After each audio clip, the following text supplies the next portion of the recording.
Assalamualaikum warahmatullahi wabarakatuh. Waalaikumsalam warahmatullahi wabarakatuh. Halo teman-teman semua, kali ini kembali dengan podcast KKN Mandiri Misi Khusus Prodi Bimbingan dan Penyuluhan Islam. Kali ini kita kedatangan narasumber yang sangat luar biasa, yaitu Ibu Widayat Mintarsih MPD. Halo Ibu. Ya, halo. Ya. Apa kabar Ibu? Alhamdulillah baik. Ya. Kali ini kita akan berbincang mengenai tema yang sangat menarik, yaitu perencanaan pernikahan bagi milenial. Milenial sendiri itu kan generasi yang lahir antara tahun 1980-an hingga 2000-an awal. Sehingga saat ini tentu para milenial itu memasuki usia di mana sudah layak menikah. Tentu perbincangan kali ini akan sangat menarik. Memulai perbincangan Bu, sebenarnya apa sih Bu definisi dari pernikahan baik secara universal maupun menurut agama? Iya, terima kasih. Dengan Mbak siapa? Nisa Ibu. Mbak Nisa ya, terima kasih atas waktunya. Assalamualaikum warahmatullahi wabarakatuh. Senang sekali saya bisa berbincang dalam acara podcast KKN Mandiri ya. Misi khusus dalam acara tema ya, dengan tema merencanakan perkawinan di era milenial. Ya, perkawinan sendiri kita sudah ketahui bersama bahwa perkawinan itu adalah ikatan antara laki-laki dan perempuan untuk mencapai kebahagiaan dunia akhirat atau untuk mencapai keluarga yang sakinah mawaddah warahmah seperti itu. Namun untuk melaksanakan pernikahan tentu saja kita tidak langsung melaksanakan begitu saja, tetapi kita perlu planning secara bertahap ya. Bagaimana awal pertemuannya, kemudian bagaimana niatnya dan lain sebagainya, itu perlu ditindaklanjuti dan dilaksanakan oleh kaum milenial yang mau melaksanakan pernikahan seperti itu, Mbak. Nah, rencana apa saja yang kira-kira harus dilaksanakan oleh kaum milenial dalam melaksanakan pernikahan? Tentu saja yang pertama adalah meluruskan niat. Jadi kira-kira tujuan pernikahan itu apa? Apakah hanya untuk melampiaskan hawa nafsu, ataukah untuk mencari status ya, atau untuk apa? Itu harus diniatkan dulu. Niat dalam menikah itu kan melaksanakan ibadah ya, melaksanakan sunnah Rasul. Memang hukumnya itu sunnah, walaupun sunnah itu tetapi bagi orang yang tidak bisa mengendalikan hawa nafsunya itu wajib menikah, dan sudah mampu untuk memberi nafkah itu juga wajib menikah, seperti itulah. Meluruskan niat itu harus betul-betul dimiliki oleh orang yang mau menikah, karena menikah itu kan pilihannya kita sudah ketahui bersama bahwa ada 4 hal. Mana yang didahulukan, hartanya, status sosialnya ya, kecantikannya atau agamanya. Nah, menurut Mbaknya sendiri mana kira-kira yang didahulukan gitu ya? Ya. Yang di antara 4 hal itu. Kalau menurut saya sendiri yang paling penting memang agamanya Bu. Iya, itu agama yang paling penting ya, karena ketiga yang lainnya itu tidak bisa dibawa sampai nanti ke akhirat gitu ya. Kalau harta cepat habis ya, harta itu kalau misalnya kita terbuai, terlena dengan harta pun kita juga akan celaka seperti itu. Harta itu tidak kekal gitu ya. Apalagi status ya, status sosial itu juga kadangkala bisa naik, bisa turun kalau tidak bisa mempertahankan. Apalagi kecantikan, semakin tua kecantikan kita juga semakin hilang ya. Lain kalau agama, din ya, agama itu akan bisa untuk bekal hidup di dunia dan di akhirat seperti itu ya. Nah, selain meluruskan niat, tentu saja ada persetujuan kedua belah pihak. Mau menikah tidak ada pasangannya tidak bisa ya. Jadi harus ada persetujuan antara laki-laki dan perempuan. Zaman milenial sekarang itu tidak sulit untuk istilahnya menjalin hubungan dengan lawan jenis karena kemajuan IT yang sudah bisa digunakan di berbagai macam kegiatan ya. Beda dengan saya dulu, mau ketemu saja harus nulis suratnya harus pakai perangko, nunggu berapa hari gitu kan. Karena saya itu termasuk zaman old, jadi untuk menjalin hubungan dengan lawan jenis juga berbeda dengan zaman milenial sekarang ya. Jadi paling tidak untuk membangun hubungan dalam rangka menuju pernikahan itu memang harus ada persetujuan kedua belah pihak ya, mempelai laki-laki dan mempelai wanita, dan itu tidak paksaan, harus ikhlas, sukarela, dan sama-sama menyayangi dan mencintai, karena itu bisa sebagai landasan untuk membangun mahligai keluarga yang samara gitu ya, sakinah, mawaddah, warahmah, seperti itu. Nah, kemudian pilihannya seperti apa? Apakah yang setara? Apakah yang tidak setara? Tentu saja kalau memberikan pilihan, menentukan pilihan, itu kan harus yang setara ya. Setara itu dalam arti pendidikannya, kemudian agamanya ya, kemudian bagaimana sosialnya gitu. Walaupun tadi pilihannya adalah yang pertama adalah agamanya, tetapi sosial, ekonomi, pendidikan, keturunan itu juga perlu untuk diperhatikan, dipertimbangkan. Karena apa?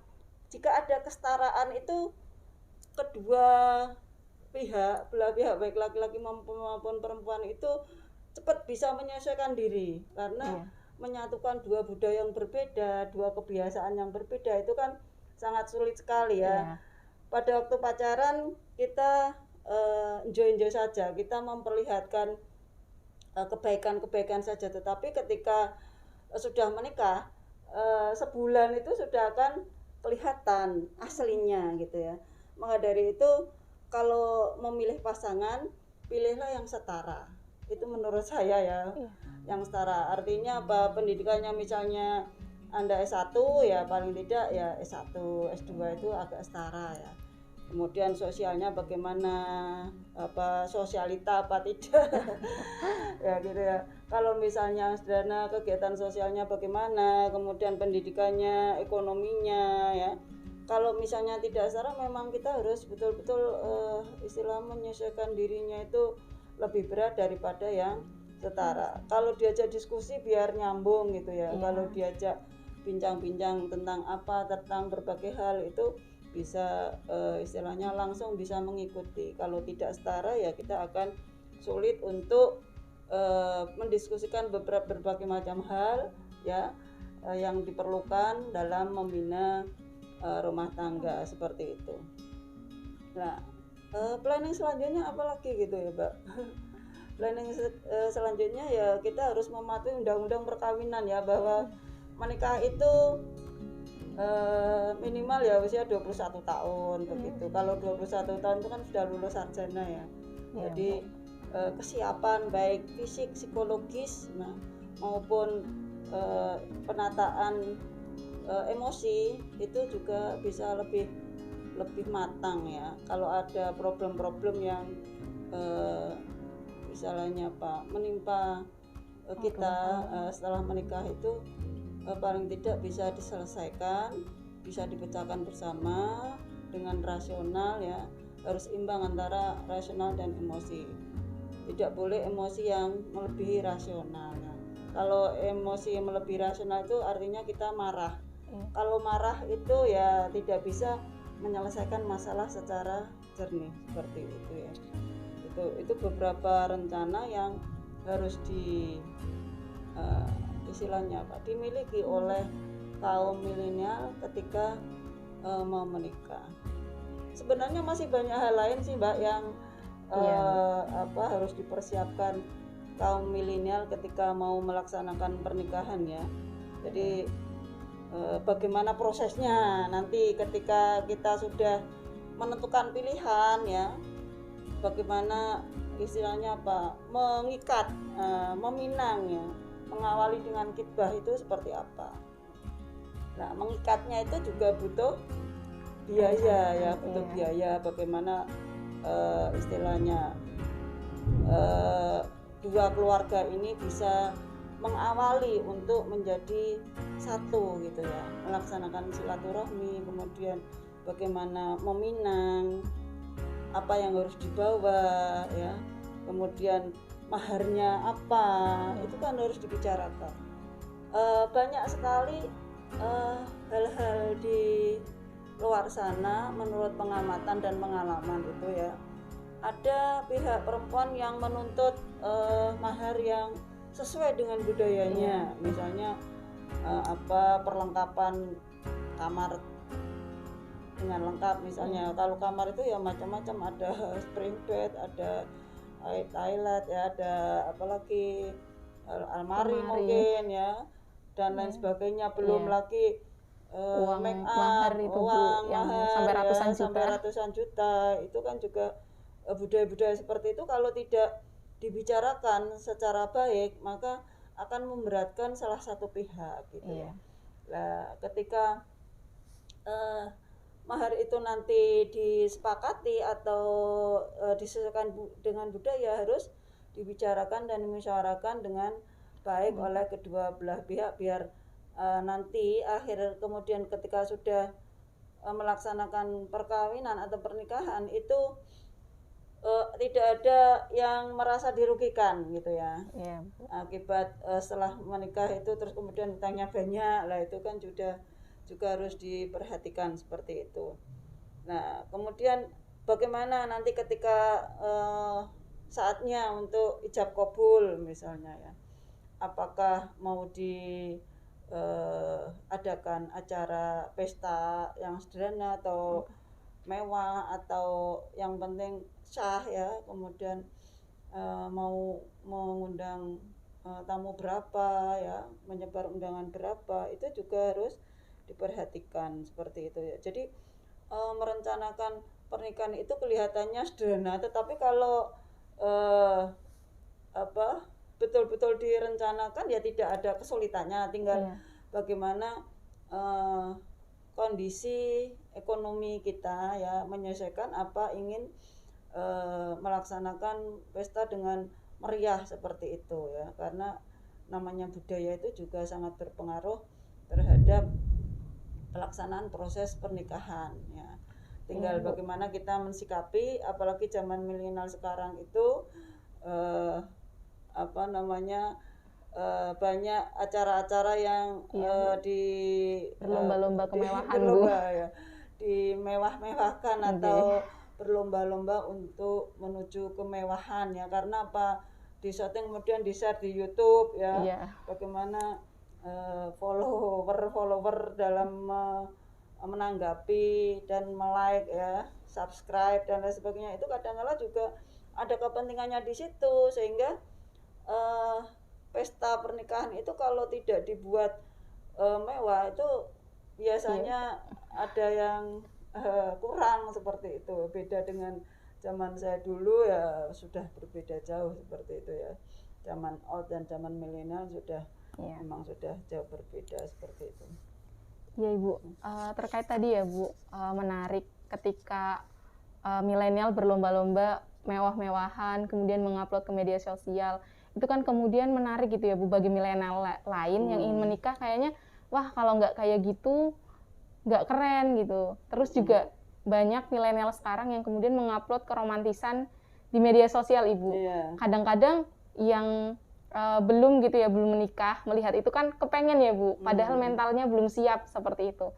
Nah, terkait dengan kesiapan mental sendiri Bu, apa sih Bu kemudian yang perlu kita sebagai milenial persiapkan ketika kita itu mau masuk ke dalam dunia pernikahan Bu? Ya, kalau berbicara tentang kesehatan mental ya, kesiapan mental ya kesiapan mental ya kesehatan mental, menurut saya seperti itu ya. Nah, kesiapan mental paling tidak menurut undang-undang itu kan menikah usia 21 ya. Jadi 21 itu sudah bisa dikatakan dewasa dini. Emosi kita sudah stabil ya. Kemudian kalau emosi kita sudah stabil, otomatis juga akan mempengaruhi bagaimana mengambil keputusan ya, sehingga akan berpengaruh terhadap kesehatan mental. Nah, kesehatan mental yang sehat itu tentu saja bisa menyesuaikan diri. Ya, bisa menyesuaikan diri ketika sudah menikah, ya.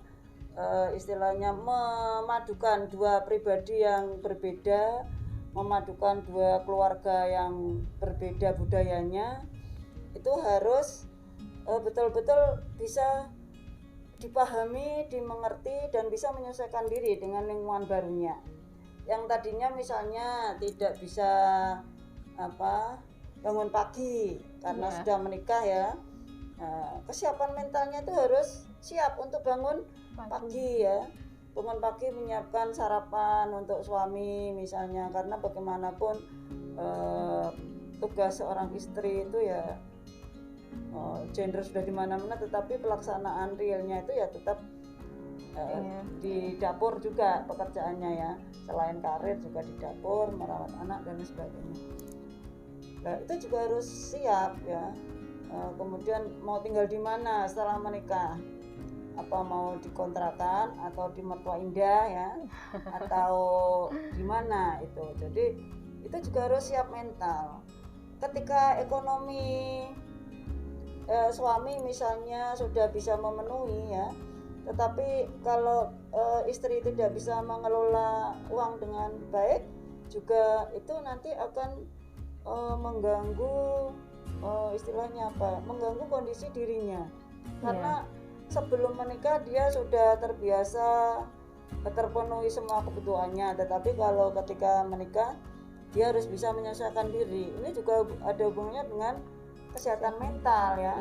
Kalau tidak bisa menerima kondisi suaminya yang naik turun ya, karena apalagi masa pandemi ini ekonomi sangat sulit ya, nanti si istri itu bisa marah-marah terus ketika uangnya menipis, ketika kebutuhan jasmani rohaninya tidak terpenuhi dan lain sebagainya. Jadi ada kesalingan di situ ya, saling memahami, saling mencintai, saling menghargai ya. Pokoknya ada kesalingan ya, saling toleransi ya, saling memaafkan, saling membantu, itu ada kesalingan dalam membina keluarga agar menjaga kesehatan jasmani rohani seperti itu ya Mbak ya. Itu. Iya Bu. Tadi sedikit menyinggung ya Bu, bahwasanya di dunia pernikahan itu kan banyak ya Bu permasalahan seperti permasalahan ekonomi, kemudian permasalahan kepuasan dalam berhubungan dan lain sebagainya. Kemudian apa sih Bu sebenarnya, saya sendiri nih Bu minta kisi-kisinya, sebenarnya permasalahan di dalam rumah tangga itu umumnya apa aja dan kemudian bagaimana cara menghadapinya gitu Bu? Iya, kalau berbicara masalah problem dalam keluarga sih ya banyak sekali, tadi sudah disebutkan ya, ada problem ekonomi lah, ini problem ekonomi, bagaimana mengelola ekonomi dengan baik ya. Ketika suami karirnya bagus, mendapat penghasilan yang banyak, seorang istri juga tidak boleh langsung menghambur-hamburkan uangnya ya. Jadi harus bisa memanage bagaimana keuangan itu bisa cukup untuk kebutuhan 1 bulan, bahkan bisa menabung, karena biaya kebutuhan dalam membina rumah tangga itu tidak hanya makan saja ya, tetapi ada pendidikan, ada kesehatan ya, ada infak, sedekah, zakat juga, kemudian untuk menabung ya dan lain sebagainya. Mungkin juga kalau ada ya tanggungan orang tua, kita juga harus memberikan sebagian gajinya untuk kebutuhan orang tua juga. Nah, di sini itu kalau tidak dipahami, tidak ada kesalingan ya, saling memahami, karena ada tanggungan orang tua, itu juga akan mengakibatkan problem yang bisa membuat rumah tangga menjadi retak seperti itu. Itu problem ekonomi. Karena apa? Sekarang itu kan semua serba mahal, makanan juga yang siap saji juga mahal. Nah, maka dari itu seorang istri harus kreatif, inovatif untuk bagaimana kita itu berusaha semaksimal mungkin menyediakan makanan yang bisa menyajikan menu yang sehat tetapi dengan harga yang terjangkau ya. Sekarang kan tidak ada yang tidak bisa. Pengetahuan di YouTube itu digelar semuanya ya, untuk mencari resep apa juga bisa, untuk ini juga bisa, itu juga bisa, semua tinggal bagaimana kita memahami dan melaksanakan serta mengaplikasikan pengelolaan keuangan keluarga itu agar tidak terjadi problem dalam hal ekonomi ya. Lah dalam hal sosial misalnya, lah kita kan sudah dianjurkan untuk menjalin hubungan dengan orang-orang yang soleh solehah gitu ya, biar kita ikut menjadi orang yang dicintai oleh Rasulullah dan juga dicintai Allah. Maka dari itu kalau berteman ya, kita juga harus memilih teman yang baik, karena sekarang itu misalnya sebelum menikah dia sudah memiliki kelompok-kelompok, misalnya kelompok apa, tetapi kalau menikah itu harus bisa menyesuaikan diri dengan kondisi status yang sudah berbeda dengan zaman yang sebelum menikah. Maka dari itu kita harus bisa tegas untuk menolak ajakan-ajakan yang mungkin tidak sesuai dengan kondisi sekarang gitu ya. Itu masalah sosial ya. Masalah agama misalnya, kalau ada salah satu pasangan kita yang belum mumpuni dalam bidang agama, tentu saja kita harus saling belajar, saling memberi ya, saling menerima masukan-masukan, biar dalam melaksanakan ibadah dalam keluarga itu juga bisa istilahnya ibadah kita semakin meningkat. Kalau ibadah kita semakin meningkat ya insya Allah akan mendapat ketenangan ya, ketenangan jasmani rohani gitu. Seperti itu ya, masih Ibu. Banyak lagi sih problem-problem dalam keluarga ya, kalau Bu. Disampaikan itu ya nggak selesai ya Bu ya. Selesai ya seperti itu ya. Ya Bu. Itu. Ya, ini untuk penutup Bu. Mungkin Ibu bisa memberikan tips atau pesan untuk milenial ketika ingin merencanakan pernikahan Bu. Iya. Saya pesan bagi generasi milenial sekarang ini ya, ketika mau melaksanakan pernikahan ya, yang pertama tadi luruskan niatnya dulu ya. Jadi luruskan niat bahwa menikah itu adalah melaksanakan sunnah Rasulullah dan harus dilandasi dengan niat ibadah, sehingga apa yang dikerjakan, dilaksanakan untuk membina rumah tangga agar sakinah mawaddah warahmah itu merupakan ladang ibadah yang nantinya bisa mendapat kemaslahatan dalam berkeluarga ya, bisa mencapai ketenangan, bisa mencapai kasih sayang ya, juga bisa saling mencintai dan mengembangkan mengembangkan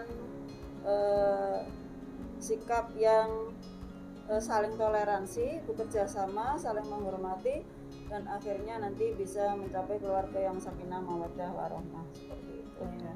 Dan jangan hidup yang berlebih-lebihan dan jangan hidup boros. Yang penting kita selalu bersyukur bahwa setiap hari kita masih sehat ya, masih bisa makan walaupun hanya dengan lauk seadanya ya. Dan yang penting itu, yang pertama adalah sehat dan selalu bersyukur, sehingga ketenangan dalam keluarga itu bisa kita capai. Iya, seperti itu ya. Ya. Terima kasih. Ya. Terima kasih Ibu atas jawaban luar biasanya. Kiranya itu obrolan kita kali ini, kurang lebihnya mohon maaf. Wallahul muwaffiq ila aqwamit thoriq. Wassalamualaikum warahmatullahi wabarakatuh. Waalaikumsalam warahmatullahi wabarakatuh. Terima kasih semuanya dan mohon maaf juga jika dalam penyampaian banyak kekurangannya ya. Mudah-mudahan lain kali bisa sambung lagi dan bisa ketemu lagi dalam hal podcast yang berbeda. Ya, terima kasih. Assalamualaikum warahmatullahi wabarakatuh. Waalaikumsalam warahmatullahi wabarakatuh.